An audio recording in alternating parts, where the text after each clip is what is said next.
आज मैं आपको सुनाऊंगी अमरनाथ की कथा जो शिव पुराण के अंदर है और आपको जिसको पढ़ने से आपकी मनोकामना पूरी होगी। तो देखिए,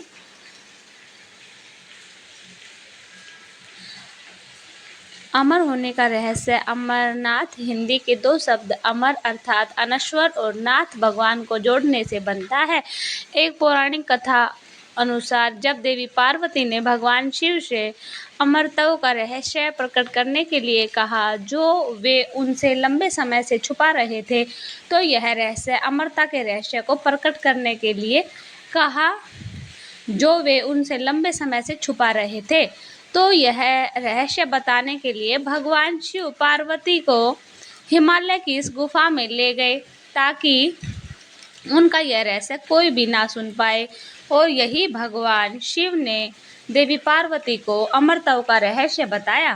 पुराणों में वर्णित है कि एक बार माता पार्वती ने भगवान शिव से पूछा, आप अजर अमर हैं और मुझे हर जन्म के बाद नए स्वरूप में आकर फिर से वर्षों की कठोर तपस्या के बाद आपको प्राप्त करना होता है। मेरी इतनी कठोर परीक्षा क्यों और आपके कंठ में पड़ी यह नरमुंड माला तथा आपके अमर होने का रहस्य क्या है? भगवान शिव ने माता पार्वती से एकांत और गुप्त स्थान पर अमर कथा सुनाने को कहा, जिससे कि अमर कथा कोई अन्य जीव ना सुन पाए, क्योंकि जो कोई भी इस अमर कथा को सुन लेता है वह अमर हो जाता है।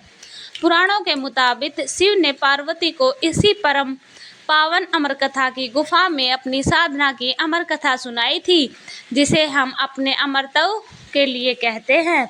भगवान भोलेनाथ ने अपनी सवारी नंदी को पहलगांव पर छोड़ दिया, जटाओं से चंद्रमा को चंदनवाड़ी में अलग कर दिया और पंचतरंगिणी में कंठाभूषण सर्पों का शेषनाग भी छोड़ दिया। इस प्रकार पहाड़ का नाम शेषनाग पड़ा, जहाँ पर शेष नाग को उन्होंने छोड़ा था। अगला पड़ाव गणेश पड़ता है। इस स्थान पर बाबा ने अपने पुत्र गणेश को भी छोड़ दिया, जिसको महागुणा का पर्वत भी कहा जाता है। पिसु घाटी में पिसु नामक कीड़े को भी त्याग दिया। इस प्रकार महादेव ने जीवन देती पांचों तत्वों को, जो वो कभी भी अपने आप से अलग नहीं करते थे, उनको भी एक एक स्थान पर छोड़ दिया और माँ पार्वती को अपने साथ कहीं गुप्त गुफा में प्रवेश कर गए, जो अमर गुफा कहलाई, और अमर कथा माँ पार्वती को सुनाना शुरू कर दिया। कबूतरों ने सुनी अमर होने की कथा। कथा सुनते सुनते देवी पार्वती माँ को नींद आ गई और वह सो गई, जिसका शिव जी को पता नहीं चला। भगवान शिव अमर होने की कथा सुनाते रहे। उस समय दो सफेद कबूतर शिव जी से कथा सुन रहे थे और बीच बीच में आवाज निकाल रहे थे। भगवान शिव को लगा पार्वती माता सुन रही है और हूँ कर रही है और बीच बीच में हुकार भर रही है। इस तरह दोनों कबूतरों ने अमर होने की कथा पूरी सुन ली और समाप्त होने पर भगवान शिव का ध्यान माता पार्वती की तरफ गया, तो वो देखते हैं कि माता तो सोई हुई है और वो क्रोधित हो जाते हैं और देखते हैं कि कौन है जो हूँ कर रहा है, और देखते ही देखते दो कबूतर का जोड़ा वहाँ पर होता है। शिव भगवान उन पर क्रोधित हो जाते हैं, उन्हें मारने के लिए दौड़े।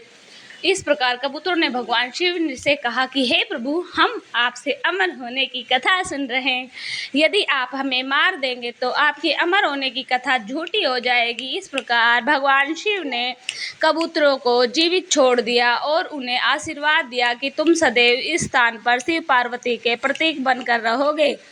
अतः यह कबूतर का जोड़ा अजर अमर हो गया। ऐसा कहते हैं आज भी इन दोनों कबूतरों का दर्शन करने मात्र से भक्तों के सभी कष्ट क्लेश समाप्त हो जाते हैं और इस तरह से यह गुफा अमर कथा कहलाई और आज भी साक्षी है शिव और माँ पार्वती के जोड़े के रूप में। और वहाँ पर शिव भोले बाबा प्रकट हुए हैं, ये भी प्रमाण है। अमरनाथ गुफा के नाम से प्रसिद्ध हो गया, जो आज बहुत दर्शनार्थियों के लिए दर्शन स्थल बन गया है। कैसी लगी आपको अमर कथा, अमरनाथ की ये कथा? कमेंट में ज़रूर बताएं। और सावन में एक बार इसको सुनने से ही आपका कल्याण होगा और शिव भगवान को आपको आशीर्वाद मिलेगा। धन्यवाद दोस्तों।